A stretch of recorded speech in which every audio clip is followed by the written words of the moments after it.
दोस्तों नमस्कार। आशा है कि आप अच्छे होंगे, आपका दिन खुशी से बीते। इसी के साथ हम इस वीडियो को शुभारंभ करते हूँ। मैं हूँ विजय कुमार पाल।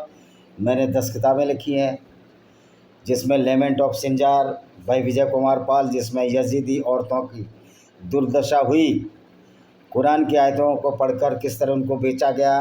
दूसरी है ब्लेंडर ऑफ ब्लास्फेमी के नाम पर किस तरह भारत में हिंदुओं को और गैर मुस्लिमों को सताया जा रहा है। और ये अन्यायपूर्ण क्रूर न्यायपालिका, जिनके बहुत सारे न्यायाधीश जो कि नकली न्यायाधीश हैं, जो कि कॉलेजियम सिस्टम से चुने हुए हैं, जो फ्रॉड वाले हैं, फ्रॉडिस्ट न्यायाधीश हैं, फ्रॉडी हैं, उनके फैसलों को जनता मानने को मंजूर है। इसमें आदरणीय नरेंद्र मोदी जी भी कुछ नहीं कर रहे हैं। तो भारत एक बनाना स्टेट बन चुकी है कानून के हिसाब से, क्योंकि जो जैसा इंटरप्रिटेशन करना चाहता है जज वैसा ही कर देता है, वैसा ही फैसला दे देता है। तो दोस्तों आज जो नूपुर शर्मा, वो हम ब्लास्फेमी पर बात करेंगे। नूपुर शर्मा ने जो बोला था वो इनकी हदीसों में लिखा है, वो कुरान में लिखा है, हदीसों में लिखा है। आयशा की उम्र कितने साल की थी, ये बड़ा ही ऑथेंटिकेट और सही सही बुखारी में, जो कि बहुत ही ऑथेंटिक हदीस है, जिसको हसन हदीस भी कहते हैं। तो मेरी समझ में नहीं आता कि दिल्ली पुलिस ने क्यों नूपुर शर्मा के खिलाफ FIR करी। और कोई भी व्यक्ति FIR कराएगा सच्चाई बोलने पर, दिल्ली पुलिस FIR कर देगी। क्या दिल्ली पुलिस कमिश्नर आंखों से अंधा था या कोई अन्य दबाव था? क्या वो जज वो अंधा था जो कि नूपुर शर्मा को रिमूव कर रहा है, कह रहा है आपकी वजह से गुंडागर्दी हुई? मैं उस जज से पूछना चाहता हूँ, जो भी जज हो XYZ, मुझे कोई मतलब नहीं है कौन था वो, मैं उससे पूछना चाहता हूँ कि तेरे में थोड़ी बहुत अकल है? तू सुप्रीम कोर्ट का जज बन गया, तैने कुरान को पढ़ा, तैने हदीसों को पढ़ा। ये जितनी भी गुंडागर्दी हो रही है, ये क्या नूपुर शर्मा की वजह से पूरी दुनिया में हो रही है? पाकिस्तान में हिंदुओं को सताया जा रहा है नूपुर शर्मा के बोलने से पहले। दूसरी बात यह है, अगर नूपुर शर्मा ने सही बोला, वो हम भी सही बोलेंगे। और तुम अब के गिरफ्तार करो तो हमारी काफिर इंटरनेशनल आर्मी तुमको वो सबक सिखाएगी कि तुम्हारी 7 पीढ़ियाँ, 7 पुश्त जज्जी में आने से डरेंगी, क्योंकि आपने तो नक्सलियों के बाप हो गए हो। हम नक्सलियों को मार देते हैं कि वो देश विरोधी कार्य कर रहे हैं, क्या ये जुडिशरी देश विरोधी कार्य नहीं कर रही? और नूपुर शर्मा को बीजेपी जैसी कायर पार्टी, जो कायरों का एक समूह है, हिंदू, आपको ये नहीं समझना चाहिए कि ये बीजेपी आपकी रक्षा करेगी और RSS आपकी रक्षा करेगा। ये बहुत बड़ा कायरों का समूह है। जब भी दंगे हुए हैं, हिंदुओं को समागाने पड़ा है, और RS के चड्डी छाप नेता तो अपनी दुकानों से राशन देते रहे। और लड़ने कौन आए? हमारे, जिनको ये दलित भाई कहते हैं, हमारे वाल्मीकि भाई, हमारे खटीक भाई और हमारे OBC के भाई लड़ने आते हैं। और ये चड्डी साहब, ये बनिया छाप RSS के लोग दुकानों में राशन पासन बांटते हैं और तुमको झोंकते हैं आग में। तो RSS की भी बात नहीं करना हमें, सुप्रीम कोर्ट की भी बात नहीं करना, कि सबसे बड़ी अदालत सच्चाई की अदालत है, और हमें ऐसे नकली जजों से कोई भी डर नहीं लगता। अभी शर्मिला पनौती को गिरफ्तार किया गया।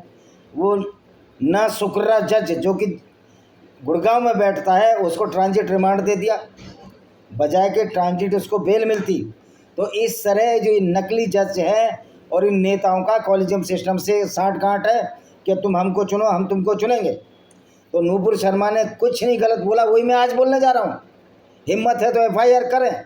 और मैं इनके ऑथेंटिक ग्रंथ हदीस, सही बुखारी की हदीस से ही बोलने जा रहा हूँ। आपको चैलेंज दे रहा हूँ मैं, क्योंकि पूरी दुनिया के काफिरों को अब एकजुट होकर भारत की न्यायपालिका या पूरी दुनिया की न्यायपालिका या यूनाइटेड नेशन में जो गुंडागर्दी हो रही है, जिस तरह इस्लामिक गुंडागर्दी को यूनाइटेड नेशन आगे बढ़ा रहा है, उसके खिलाफ हमें युद्ध करना पड़ेगा।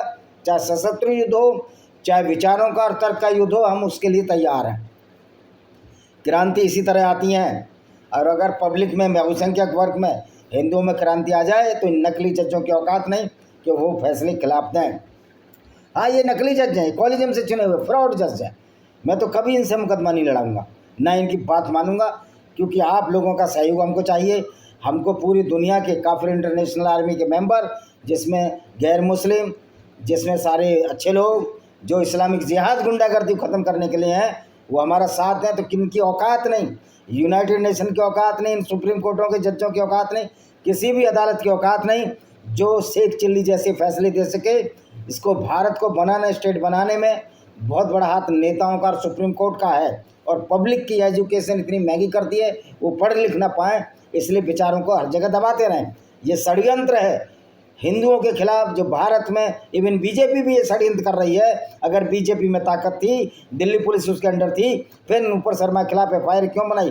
क्या लोगों को चूतिया बनाना चाहते हो, अपीजमेंट करना चाहते हो? जिस तरह नरेंद्र अली साहब ने ईदी दी लोगों को, उन विचारधारा के मानने को वालों को जो इस्लामिक गुंडागर्दी करते हैं, जो जिहाद असगर यानी टोटल गुंडागर्दी, फुल टू फुल डिक्टेटरशिप। तो आइए आज नुपुर शर्मा का केस को फिर उठाते हैं। शमिष्ठा पनौली ने अगर किस भाषा का प्रयोग किया, उसका गाली गलौज का किया, उसके लिए सज़ा होनी चाहिए थी, लेकिन उसने अगर सच बताया उसके लिए क्या सज़ा? नुपुर शर्मा ने तो गाली गलौज का भी प्रयोग नहीं किया था। और तुम्हारे पैगंबर की गुस्ताखी क्या है?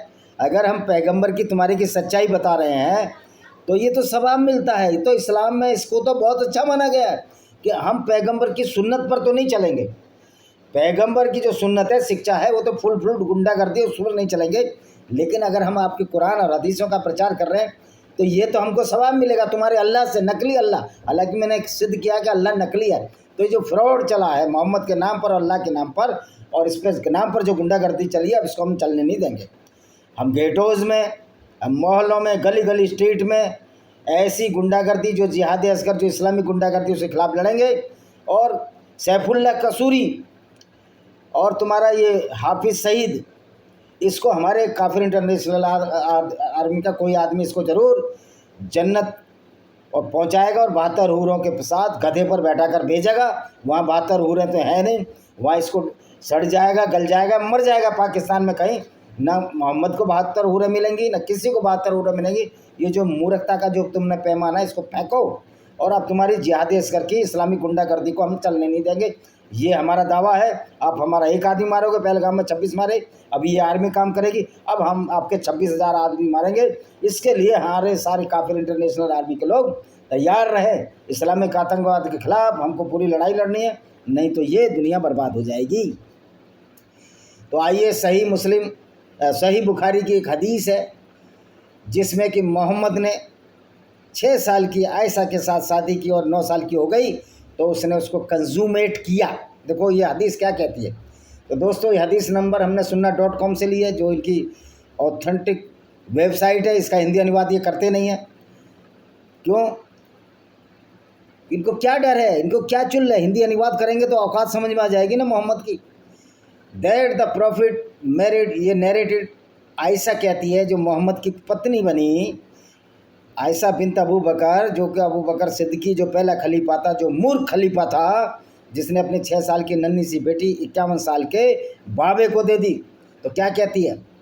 That the profit married her, profit ने उससे शादी की वहन सी वाज 6 ईयर ओल्ड, जब वो 6 साल की थी। And he consummated his marriage वहन सी वाज 9, और जब उसने उस मैरिज को कंज्यूमेट किया तो वो 9 साल की थी। And then she remained with him for 9 years, और उसकी मौत, मोहम्मद की मौत के समय तक, जो बात 632 में हुई थी, उस समय वो 18 साल की थी, यानी कि उसकी शादी 9 साल चली। अब इसकी शादी कब हुई? 632 और 9 साल, 623 में इसने शादी की मोहम्मद ने, जब ये 51 साल का था। और उसकी डेथ तक चली। ये है सही अल बुखारी की हदीस नंबर 5133, बुक 67, हदीस 69। अल बुखारी 5133, बुक 67, हदीस 51-9। इससे अगली हदीस पढ़ते हैं, क्या कहती है? इससे 51-34 क्या कहती है? सही अल बुखारी बुक 67 हदीस 70 क्या कहती है? दैट द प्रॉफिट मैरिड हर, ये नैरेटेड आयशा, ये आयशा ही बता रही है कि प्रॉफिट ने, सो कॉल्ड प्रॉफिट, मेरा तो ये प्रॉफिट हो ही नहीं सकता, ने उससे जब शादी की, वह सी वाज 6 ईयर ओल्ड, जब वो 6 साल की थी। और ही कंज्यूमेटेड हिज मैरिज, और उसने उस मैरिज को कंज्यूमेट किया, यानी उसके साथ इंटरकोर्स किया, जब वो 9 साल की थी। हिसाम सेड, हिसाम कहता है, आई हैव बीन इन्फॉर्म्ड, मैंने सूचित किया, that Ayesha remained with the profit for 9 years for until his death, कि आयशा उसके साथ पत्नी की तरह 9 साल की रही, यानी कि जब ये 18 साल की थी, ये विधवा हो गई और मोहम्मद चला गया सारे अपने कुकर्म करके सो कॉल्ड जन्नत में, जो कि जन्नत उसको कभी मिलेगी नहीं, क्योंकि ना जन्नत का तस्वुर है ना हेवन का। और आप ये समझिए कि जन्नत उन लोगों को मिलेगी जो लोग लोगों के साथ बदतमीजियाँ करते हैं, जो गैर मुस्लिमों के साथ लूटपाट को भी सही ठहराते हैं, उनको जन्नत मिलेगी। ये आपको सोचने समझने की बात है। और देखिए कौन सी एक हदीस और पढ़ लेते हैं। चल भाई हदीस, रुक जा यार।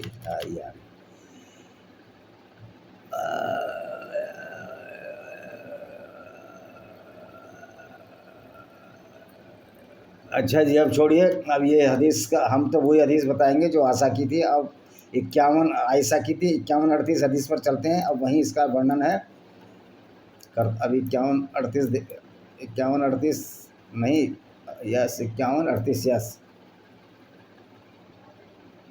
हाँ ये है 51-38 क्या कहती है। नैरेटेड कंसा बिन खिदाम अल अंसारिया कहते हैं दैट हर फादर, उसके पिता, gave her marriage when she was in matron and she was dislike the marriage. उन्होंने कहा जब वो छोटी थी, बच्ची थी, उसको ज़बरदस्ती शादी में झोंक दिया, जो कि वो मैरिज को डिसलाइक करती थी। So she went to Allah messenger, वो अल्लाह के मैसेंजर से कहा and he declare that marriage invalid. Allah का मैसेंजर कह रहा है कि ये मैरिज जो इनवैलिड थी, ये दूसरे के लिए कह रहा है, लेकिन अपने लिए कुछ नहीं कह रहा। यानी कि मोहम्मद ने अपने फ़ायदे के लिए एक झूठे अल्लाह का तस्वुर पैदा किया और उसने वो काम किए जिसमें उसको फ़ायदा था।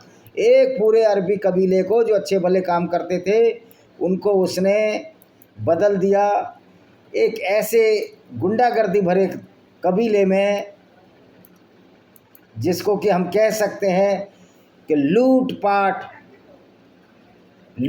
का कबीला, लूटपाट और औरतों को लूटना, ये मोहम्मद का धंधा रह गया था। तो हम कह सकते हैं कि जो मोहम्मद ने जो शादी की वो 54 साल का था जब कंजुमेटेड किया। तो इसमें क्या गलत बोल दिया मेरी समझ में नहीं आता कि मोहम्मद के बारे में नूपुर शर्मा ने क्या गलत भेज दिया। तो ऐसे व्यक्ति को जो छोटे बच्चों से शादी करता है, उनको कंजुमेट करता है, ये एक मानसिक रोग होता है जिसको कि हम कहते हैं, सही बुखारी की हदीस 51-58 और देख लेते हैं, जिसको कि हम कहते हैं पीडोफाइल। यानी पीडोफाइल ऐसा व्यक्ति जो छोटी बच्चों के साथ बलात्कार करता है। ये बलात्कारी कहा जाएगा क्योंकि आशा सिर्फ 9 साल की थी और इसने कंजुमेट किया। और इसको ये सही ठहराते हैं हमारे मौलाना कि ये तो पैगंबर की इच्छा थी, पैगंबर कुछ भी कर सकता है। तो तुम्हारा पैगंबर तो ये भी कहता था कि हम गैर मुस्लिमों को कत्ल करेंगे, तो क्या हम कत्ल होने देंगे गैर मुस्लिमों को? तुम्हारे पैगंबर होता कौन है? हमको काफिर के हमको कत्ल करना कहे, जो पैगंबर हमको गैर मुस्लिमों को कत्ल करने के लिए बोलता है, काफिरों को कत्ल करने के लिए बोलता है, हमारी नज़र में उसकी औकात शून्य है, उसकी कोई औकात नहीं, वो कोई अच्छा इंसान भी नहीं है। तो नूपुर शर्मा क्यों डर गई मेरी समझ में नहीं आता। डर इसलिए गई कि हम गैर मुस्लिम लोगों के पास ऐसी कोई सशक्त आर्मी नहीं है, सिविल आर्मी नहीं है, क्योंकि आर्मी और जो पुलिस है भारतीय, उसकी कुछ सीमाएं हैं, कुछ कायदे कानून हैं। लेकिन इंटरनेशनल काफिर आर्मी के कोई कायदे कानून सिर्फ यही है कि हम जिहाद असगर लोगों को कत्ल करने की गुंडागर्दी को नहीं चलने देंगे। अगर एक गैर मुस्लिम मारा जाएगा इन जिहादियों के साथ, तो हम एक का रेशियो 1000 के साथ बुलाएंगे, जिस तरह की इजराइल बुला रहा है। तो भाइयों, इजराइल की सेना, पाकिस्तान की, भारत की सेना, इजराइल की पुलिस, ये कब तक लड़ती रहेगी?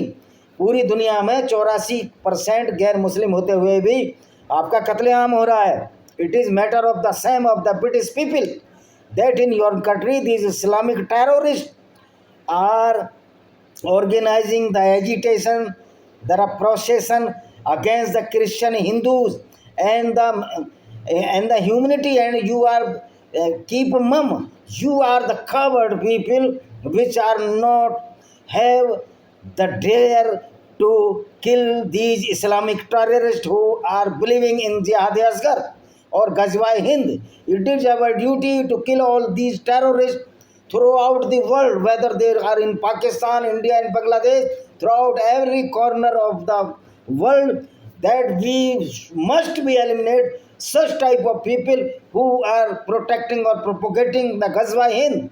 I would like to inform our member of the Kafir International Army, please eliminate the Zaid Hamid, the red topi, lal topi in the Pakistan. If you are a sincere the member of this army, who are not bearing the atrocity against the non-Muslim by these Islamic terrorists or the Islamic goons or the Islamic goonism or the hooliganism. So first our target is to kill the Zaid Hamid or the Lal Topi, then the Saifullah Kasuri, the Hafiz Saeed family and Masood Azhar family, and if any terrorist in the Kashmir, we must eliminate such type of Islamic terrorists and those people which are involved in the killing of the Pahalgam